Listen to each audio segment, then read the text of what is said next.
Hello दोस्तों, तो कैसे हैं आप सब लोग। आज की वीडियो में मैं एक्सप्लेन करूंगा डेथ नोट के 6th एपिसोड को। तो चलिए शुरू करते हैं। तो 6th एपिसोड की शुरुआत में हमें दिखाया जाता है कि चीफ और उसकी टीम यहाँ पे आ चुकी होती है और उनके सामने एल खड़ा होता है।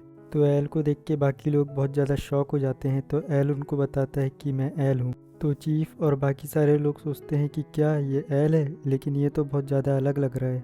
फिर यहाँ पे चीफ अपना इंट्रोडक्शन देता है कि वह डिटेक्टिव सुपरिटेंडेंट यागामी है। फिर यहाँ पे हमें इनके टीम मेंबर्स के नाम बताए जाते हैं। ये बोलते हैं कि हमें माफ़ करना, हम थोड़ा लेट हो गए हैं। ये बात कर ही रहे होते हैं कि एल अपने हाथ से एक नकली गन बना के इनके ऊपर शूट कर देता है। तो आइज़ाबा कहता है क्या ये कोई मजाक चल रहा है क्या। तो एल उनसे कहता है कि अगर मैं अभी कीरा होता तो तुम सब मर चुके होते, और तुम लोगों को तो पहले ही पता है ना कि कीरा को सिर्फ नाम और फेस की ज़रूरत है किसी को भी मारने के लिए। तो इसीलिए अपने नाम थोड़ा संभल के बताया करो। तो मात्सुजा चीफ से कहता है मैंने सुना था कि कीरा को सिर्फ चेहरा देखने की ज़रूरत पड़ती है, लेकिन मुझे ये नहीं पता था कि उसे नाम की भी ज़रूरत पड़ती है। तो यहाँ पे यागामी बताता है कि जो भी क्रिमिनल्स अननोन थे या फिर न्यूज़ में ब्रॉडकास्ट नहीं हुए थे या फिर गलत नाम बताए गए थे, उन सभी को कीरा ने नहीं मारा। ये हमने एक मीटिंग में डिस्कस किया था। तो यहाँ पे एल इन सबको अपने पास बुलाता है और कहता है कि यहाँ पे बैठो और अपने सारे के सारे इलेक्ट्रॉनिक डिवाइसेस को स्विच ऑफ करके टेबल पे रख दो।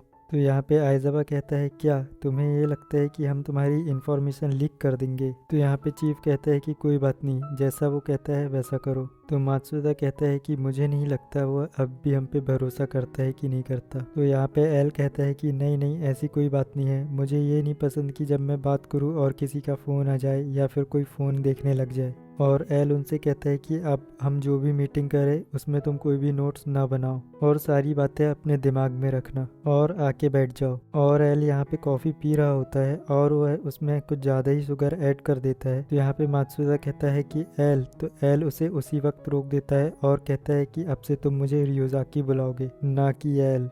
तो यहाँ पे मात्सुदा कहता है कि जैसे कि तुमने बताया कीरा को किसी को भी मारने के लिए उसके नाम की और चेहरे की ज़रूरत पड़ती है, तो क्या हम ऐसा नहीं कर सकते कि न्यूज़ में किसी भी क्रिमिनल के नाम और चेहरे दिखाना बंद कर दें। तो एल कहता है कि अगर हम ऐसा करेंगे तो नॉर्मल लोग मारे जाएंगे। तो तोकीता कहता है क्या नॉर्मल लोग। तो एल कहता है कीरा में बचपना है और उसे हारना पसंद नहीं। तो चीफ कहता है क्या बचपना है और उसे हारना पसंद नहीं। तो एल कहता है हाँ, मेरे अंदर भी बचपना है और मुझे भी हारना पसंद नहीं, और इसीलिए मुझे ये बात पता है। तो चीफ कहता है कि क्या तुम हमें थोड़ी डिटेल में सारी बात बता सकते हो। तो यहाँ पे एल बताता है कि जैसे कि तुम्हें याद होगा मैंने टीवी ब्रॉडकास्ट में कीरा को चैलेंज किया था। तब तक हमें यही लगता था कि कीरा सिर्फ क्रिमिनल्स को ही मारेगा, लेकिन उसने मेरे बॉडी डबल को भी मार दिया। और जैसे ही मैंने उसे कहा था कि तुम कांटो रीजन में हो, तो उसने कांटो रीजन के और भी क्रिमिनल्स को मारना शुरू कर दिया, जैसे कि वो कहना चाहता था कि हाँ मैं हूँ कांटो रीजन से, क्या कर लोगे। तो इस हिसाब से उसने मेरे हर चैलेंज को पूरा करके दिखाया है। तो तुम्हें क्या लगता है कि अगर हम क्रिमिनल्स की इन्फॉर्मेशन हाइड करना शुरू कर देंगे तो क्या होगा। वो कहेगा मैं उन लोगों को मारूंगा जिन्होंने बहुत कम गुनाह किए हैं या फिर जो मासूम हैं, और मैं पूरी दुनिया में किसी को भी शिकार बना सकता हूँ। मैं बुरा नहीं हूँ, लेकिन जो मेरे खिलाफ जाएंगे वो लोग बुरे हैं, क्योंकि वो ही लोग बुरे लोगों को छुपा रहे हैं। और ऐसे ही कुछ कीरा सोचेगा। लेकिन एल कहता है कि अगर हम मास मीडिया की बात करें तो हम उसको अपने फ़ायदे के लिए भी इस्तेमाल कर सकते हैं। हम ऐसा कुछ बता सकते हैं कि 12 FBI एजेंट्स मारे गए हैं और उसकी वजह से US गवर्नमेंट काफ़ी नाराज़ है। इस वजह से उन्होंने जापान में 1500 इन्वेस्टिगेटर्स को भेजा है कीरा को पकड़ने के लिए। लेकिन इस बार बात अलग होगी, क्योंकि इतने सारे इन्वेस्टिगेटर्स होने की वजह से कीरा को खतरा महसूस होगा। उसे लगेगा कि उसके आसपास ही कोई उसे देख रहा है और तभी वो कोई गलती करेगा। तो आइज़ावा यहाँ पे कहता है कि हाँ वैसे उसे कहा जाएगा कि 1500 है, लेकिन हम सिर्फ 7 होंगे, और वैसे भी FBI एजेंट्स की तरह यहाँ कोई आए भी नहीं है तो कोई मरेगा भी नहीं। तो ओकिता कहता है हाँ ये काम कर सकता है। तो एल कहता है मैं अपने थॉट्स बताता हूँ कीरा केस के बारे में, कि मैं क्या सोचता हूँ। कीरा अकेले काम करता है और उसे पहले भी इन्वेस्टिगेशन की इन्फॉर्मेशन मिली है। कीरा को एक नाम और चेहरा चाहिए होता है मारने के लिए, और वो काफ़ी हद तक विक्टिम के मरने का समय भी डिसाइड कर सकता है, और साथ ही साथ वो विक्टिम के मरने से पहले उनसे कोई भी काम करवा सकता है। तो इन सब चीज़ों को अपने ध्यान में रखना, और अब मैं जो बता रहा हूँ उसको ध्यान से सुनना। 14 दिसंबर को जापान में 12 FBI एजेंट्स आए थे और 19 दिसंबर से कीरा ने कैदियों के ऊपर अपने एक्सपेरिमेंट्स करने शुरू कर दिए थे। कीरा यह देख रहा था कि वो मरने से पहले विक्टिम्स को कितना कंट्रोल कर सकता है। दूसरे शब्दों में कीरा को इन्हीं 5 दिनों में FBI के बारे में पता चल गया था और उसको डर लगा क्योंकि उसको FBI एजेंट्स के ना ही नाम पता थे ना ही चेहरे। अब उसे FBI एजेंट्स को अपने रास्ते से हटाना था, तो वह यह देख रहा था कि वह विक्टिम को मरने से पहले कहाँ तक कंट्रोल कर सकता है। और आखिरकार 27 दिसंबर को फिर यहाँ पे सीन चेंज होता है लाइट की तरफ, जो एल की बात कंप्लीट करता है। ये एक बार मेरे को ये कंफर्म हो गया कि सारे FBI एजेंट्स को सभी एजेंट्स की फाइल मिल गई है जिसमें उनके नाम और चेहरे थे, वो सब मारे गए। और ये पता लगाना बहुत ही मुश्किल है कि कीरा ने उनमें से किस एजेंट की फाइल देखी होगी, लेकिन किसी को भी ये पता नहीं चलना चाहिए कि मैं रे पेनवर से मिला था 20 दिसंबर को। तो फिर यहाँ पे ryuk कहता है कि क्या बात है, आज डेथ नोट यूज़ नहीं कर रहे, उस एंट्रेंस एग्ज़ाम के लिए पढ़ रहे हो क्या? तो यागामी कहता है नहीं, उसके लिए वैसे भी अब टाइम बचा नहीं है। मैं ये देख रहा था कि मैंने 19 दिसंबर से लेकर 27 दिसंबर तक बहुत ज़्यादा काम किया है और बहुत बड़े बड़े रिस्क लिए हैं। तो यहाँ पे एल बताता है कि इस टाइम पीरियड में 23 लोग हार्ट अटैक से मारे गए हैं। जैसा कि हम सभी को पता है वो सब वांटेड क्रिमिनल्स थे या फिर जिन पे शक था, और हमें पता है कि कीरा ऐसे लोगों को नहीं मारता। तो इसलिए FBI एजेंट्स को मारने के लिए उसने ऐसे क्रिमिनल्स को कंट्रोल किया जिन्होंने ना के बराबर क्राइम किए थे। उसने 23 लोगों को इसलिए मारा जिससे कि हम पता नहीं लगा पाए कि उसने किसका इस्तेमाल किया है। इसके बाद उसने 8 दिन तक FBI एजेंट्स को नहीं मारा जिससे कि वो FBI एजेंट्स किसी और को भी इन्वेस्टिगेट कर लें। मेरे हिसाब से FBI जिन लोगों को 14 तारीख से 19 तारीख तक इन्वेस्टिगेट कर रही थी उन्हीं में से कोई कीरा है। फिर यहाँ पे एल इन सभी को FBI की रिपोर्ट्स दे देता है और कहता है कि हाँ तुम इनको यूज़ कर सकते हो लेकिन यहाँ से बाहर नहीं ले जा सकते। तो ये सारे लोग बहुत ज़्यादा एक्साइटेड हो जाते हैं क्योंकि इनके पास बहुत सारी इन्फॉर्मेशन है और अब ये अकेले काम कर सकते हैं और पता लगा सकते हैं कि क्या प्रॉब्लम है। तो ये लोग 2 ग्रुप बना लेते हैं और एल इनसे कहता है कि अगर तुम्हारे पास कोई क्वेश्चन है तो मुझसे पूछ सकते हो। तो यहाँ पे चीफ बोलता है कि मेरे पास एक क्वेश्चन है, तुमने कहा था कि तुम्हें हारना पसंद नहीं है लेकिन अब तुमने अपना चेहरा हमें दिखा दिया है, तो इसका मतलब ये है कि तुम कीरा से हार चुके हो? तो एल कहता है हाँ मैं हार चुका हूँ, मैंने अपना चेहरा दिखाया है। मैं मानता हूँ कि मैंने 12 FBI एजेंट्स को खो दिया है, मैं हार चुका हूँ लेकिन मैं जंग नहीं हारा हूँ और मैं ही जीतूंगा। ये पहली बार है कि मैंने अपनी ज़िंदगी दांव पे लगाई है। तो हम लोग कीरा को ये साबित करके दिखाएंगे कि हम अपनी ज़िंदगी दांव पे लगा सकते हैं और आखिर में हम इंसाफ लेके आएंगे। तो यहाँ पे बाकी सारे मेंबर्स बहुत खुश हो जाते हैं और चीफ यहाँ पे मन पे सोचता है कि जब मैंने इसे पहली बार देखा था तो मुझे शक हुआ था, लेकिन नहीं, मेरे को कोई शक नहीं है और ये ही असली एल है। तो यहाँ पे एल कहता है कि मुझे तुम सबसे अकेले अकेले में बात करनी होगी जिससे कि मैं ये पहचान सकूँ कि तुम में से कोई कीरा तो नहीं है। तो आइज़ावा कहता है कि ये शायद अभी भी हम पे ट्रस्ट नहीं करता। तो चीफ कहता है कि नहीं, ऐसी कोई बात नहीं है, पहले भी हमारी इन्फॉर्मेशन लीक हुई थी और बहुत ज़्यादा चांसेस है कि कीरा हम में से भी कोई एक हो सकता है। तो मात्सुदा कहता है कि अगर ऐसा है तो उसने तो एल का फेस भी देख लिया है। तो आइज़ावा कहता है कि हाँ, इसका मतलब है एल ने अपनी जान खतरे में डाली है। फिर यहाँ पे एल खिड़की के पास आ जाता है और सोचता है कि अभी तक तो सब ठीक चल रहा है, बस मुझे अब एक ही चीज़ की ज़रूरत है, एक ऐसे क्लू की। फिर हमें लाइट का सीन दिखाया जाता है और वो कहता है ये एक चीज़,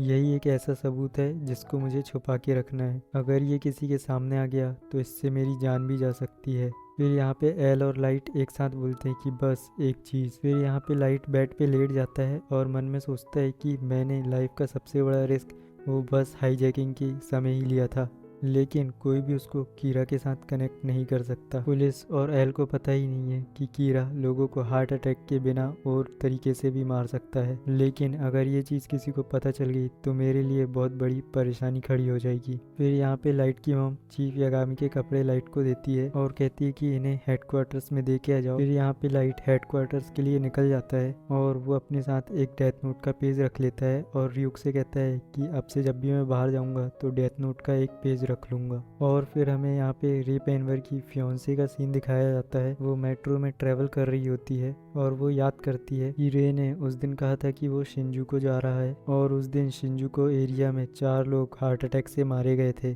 और जिस क्रिमिनल ने बस हाईजैकिंग की थी वो भी उस दिन मारा गया था। ये कोई इत्तेफाक नहीं हो सकता। इसका मतलब ये है कि कीरा हार्ट अटैक के अलावा भी क्रिमिनल्स को अलग तरीके से मार सकता है। फिर हमें दिखाया जाता है कि ये पुलिस हेडक्वार्टर्स में आ चुकी होती है और यहाँ पे दूसरी ओर हमें लाइट का सीन दिखाया जाता है जो भी हेडक्वार्टर्स की तरफ जा रहा होता है और वो अपने डैड को कॉल लगाता है, लेकिन उनका फ़ोन स्विच ऑफ होता है। तो वो सोचता है कि कहीं वो कोई मीटिंग में तो नहीं है। फिर लाइट जब अंदर जाता है तो वह ये देखता है कि वहाँ पे रिप एनवर की फियांसी खड़ी हुई है और वो कहती है कि मुझे टास्क फोर्स के अंदर ही किसी से बात करनी है। तो वो लोग कहते हैं कि यहाँ पे टास्क फोर्स का कोई भी नहीं है। तो रिप एनवर की फियांसी कहती है कि नहीं, मुझे कीरा से रिलेटेड बहुत अर्जेंटली बात करनी है। तो यहाँ पे लाइट चौकन्ना हो जाता है और वो मन में सोचता है कि क्या कीरा के बारे में। फिर यहाँ पे लाइट रिसेप्शन पे पहुँच जाता है और कहता है कि मैं अपने डैड के कपड़े लाया हूँ और वो रिसेप्शनिस्ट को बताता है कि मैं डिटेक्टिव सुपरिटेंडेंट सोइचिरो यागामी का बेटा हूँ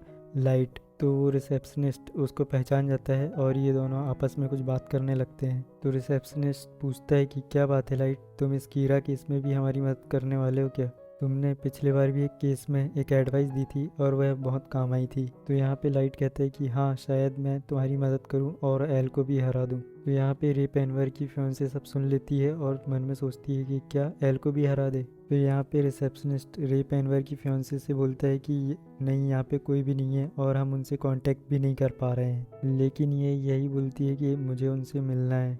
फिर लाइट रिप एनवर की फियांसी से बोलता है कि एक्चुअली मेरे डैडी कीरा इन्वेस्टिगेशन के चीफ हैं, अगर तुम चाहो तो मैं तुम्हारा मैसेज मेरे फादर को दे सकता हूँ। अभी उनका सेल फोन ऑफ है, लेकिन जैसे ही वो मुझे कॉल बैक करेंगे मैं तुम्हारी बात उनसे करवा दूंगा। फिर ये दोनों यहाँ पे साथ जाने लगते हैं। तो लाइट कहता है कि तुम्हें नहीं लगता ये बहुत खतरनाक है कि तुम कीरा केस में इन्वॉल्व हो रही हो? तो वो कहती है कि नहीं, ऐसा तो कुछ नहीं है। तो लाइट कहता है हाँ सॉरी, एक्चुअली मैंने तुम्हारा नाम ही नहीं पूछा। मेरा नाम लाइट यागामी है, तुम्हारा नाम क्या है? तो वो अपना नाम बता देती है और कहती है कि मेरा नाम शोको माकी है। तो लाइट कहता है हाँ मिस माकी है ना? तो रियुक वहाँ पीछे हंस रहा होता है। तो फिर लाइट कहता है मिस माकी, मेरे ख्याल से कीरा मरने से पहले लोगों को कंट्रोल भी कर सकता है ना? तो मिस माकी भी यही कहती है कि हाँ, मेरे को भी ऐसा ही लगता है, मैं भी यही सोच रही थी। और बस इतना ही नहीं, मेरी एनालिसिस के अनुसार कीरा विक्टिम्स को हार्ट अटैक के अलावा भी अलग तरीके से मार सकता है। और मिस माकी कहती है मेरे ख्याल से ये चीज़ किसी को भी नहीं पता और इसीलिए मैं टास्क फोर्स में किसी से बात करना चाहती थी, और वैसे भी मैं ऐसे किसी को जानती थी जो कीरा से मिला था। तो लाइट ऐसे कैसे हो सकता है, ये बात तो कोई मानेगा नहीं। तो मैं ऐसा नहीं लगता कि उस इंसान को खुद ही आ जाना चाहिए था। तो फिर मिस माकी कहती कि नहीं, वो अब जिंदा नहीं है, वो उन 12 एजेंट्स में था जो जापान में आए थे, वो मेरा फियांसे था। तो फिर लाइट मन में सोचने लगता है एक FBI एजेंट जो कीरा से मिला था, क्या ये वही है रे पेनबर? फिर यहाँ पे मिस माकी कहती है कि और बस हाईजैकिंग के 8 दिन बाद ही मेरे फियांसे के साथ साथ सारे एजेंट्स मारे गए थे, और वो हाईजैकर जिसने 2 दिन पहले रॉबरी की थी वो भी उसी दिन मारा गया। ऐसा कैसे हो सकता है? इसकी पॉसिबिलिटी तो बहुत ही कम है। मेरे ख्याल से कीरा ने ही ये बस हाईजैकिंग सेटअप की थी जिससे कि वो मेरे फियांसे से इंफॉर्मेशन निकलवा सके और FBI एजेंट्स को मार सके।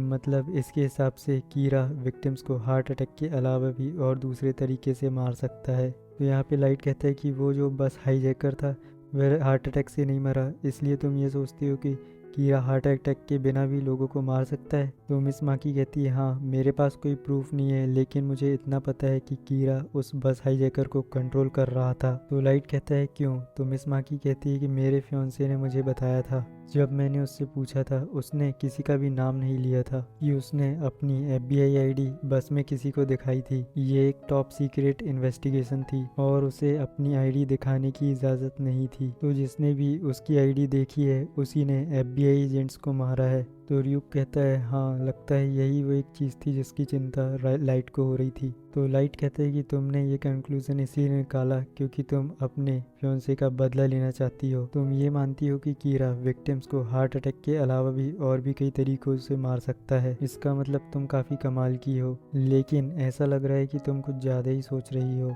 लेकिन हम फिर भी इसके बारे में कुछ सोच सकते हैं और हो सकता है ये सही हो, और ये कीरा इन्वेस्टिगेशन के केस में काफ़ी काम आ सकती है। अगर जो तुम कह रही हो वो सही है तो कीरा जल्दी पकड़ा जाएगा, क्योंकि तुम्हारे फियांसे ने उसी बस में किसी को ID दिखाई थी जो कि कीरा हो सकता है। तो मिस माकी कहती है हाँ बिल्कुल सही। फिर ये दोनों आगे चलने लगते हैं और लाइट मन में सोचता है कि थैंक गॉड बच गए। अगर इसने पुलिस को सब कुछ बता दिया होता मुझसे मिलने से पहले तो सब कुछ खत्म हो चुका होता। और गाइज यहीं पे ये एपिसोड खत्म हो जाता है। Thanks for watching.